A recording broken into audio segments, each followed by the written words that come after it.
Professors don't just teach. They inspire. They challenge.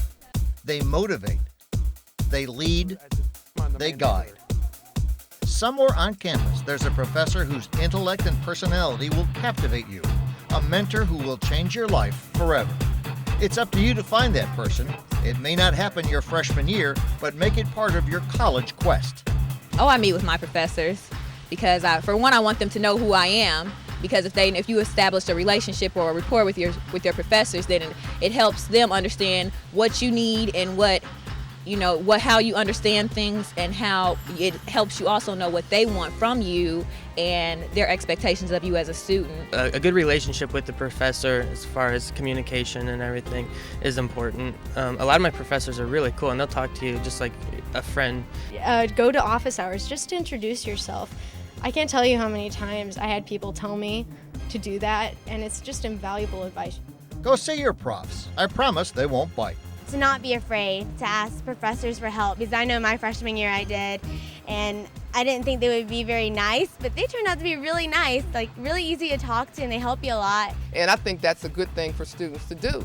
And, because you get to know the professor, that personal relationship. If I don't understand something in my reading, I'll highlight it, or I'll make a tab in it in the text, and then I'll take it to the professor and just ask them if they can explain it more clearly to me.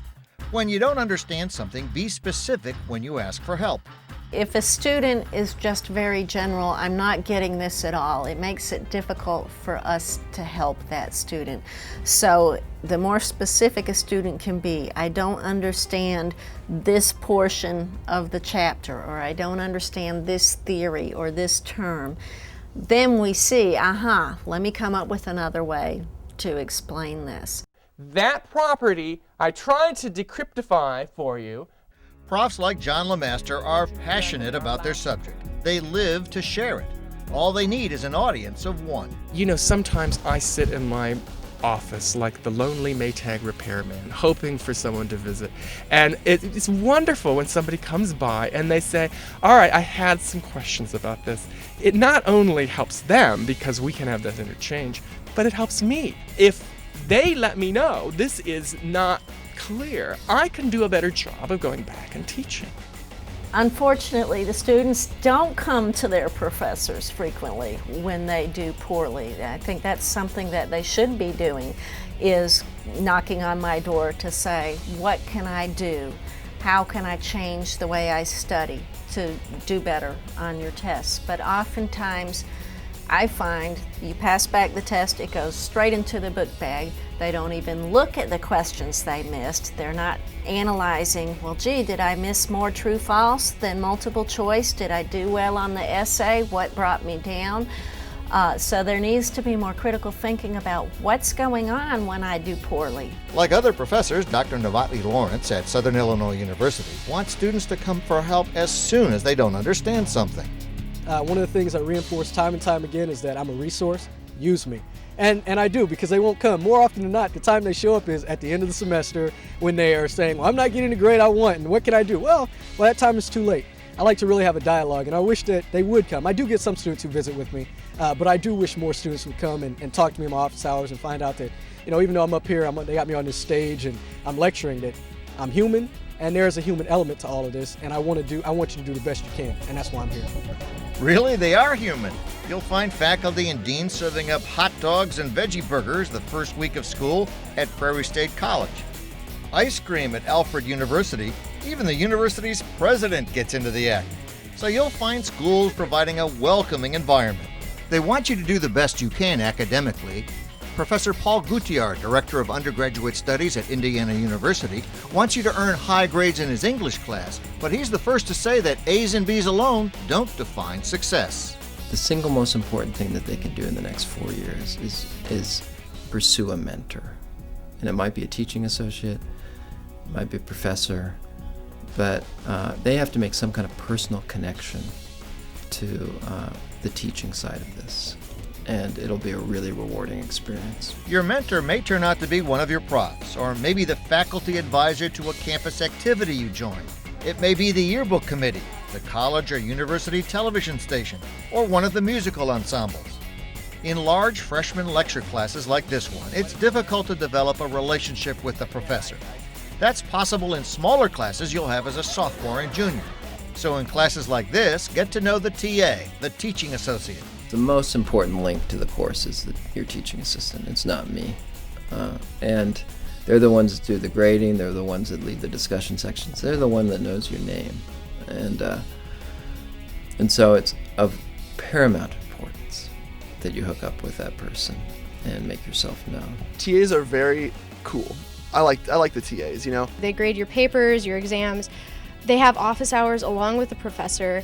And then really, like, certain TAs, they're amazing. They're smart, and they know exactly what needs to be covered, and they help you out. We also run study sessions, and I think that really helps students process the information in a different manner. The professor may say it one way, the book may say it another, I may say it a third way. The first two ways might not have gotten through to the student, the third way might. And I think it's really important to provide a different perspective and also to provide yet one more individual that the students can go to in order to get the knowledge that they need. Always come in and ask questions all the time. I'm always open to questions about other classes, not only the class that I TA for. So we're always there. But we're there to tutor them, to help them with tests, any questions, their projects, anything that they need to know or want, we're kind of there as a mentor. In smaller classes like this one at Lycoming College, you'll have some one-on-one time with the professor. Developing a relationship begins with respecting her position. Bonita Kolb teaches this class. How will you address her? Dr. Kolb, Professor Kolb, Mrs. Kolb, Miss Kolb, Bonita. Profs will usually let you know. When in doubt, refer to them as Professor. We need to train them again for the professional world. Now, this may vary in disciplines. I'm in business. But they're not to go to the work the first day and call their boss Mary or Mohammed. They're to call them Mr. or Mrs. I am to be dressed as Dr. Kolb. I'm very friendly. I'm nice. I'm not easy. They need to make that distinction, and that they're used to thinking friends are nice. They're also easy. They're forgiving. They're accepting. I love them all as individuals, but I have high standards for them. This is a hard thing to understand for them. They make it personal. It's not personal. It's not going to be personal in the professional world. Your professors set the tone. If they want to be addressed Professor, that's what you do. If they say they want to be called by their first name, I suggest you still refer to them as Professor unless they insist on something less formal. Etiquette is also one of several issues relating to emailing your professors.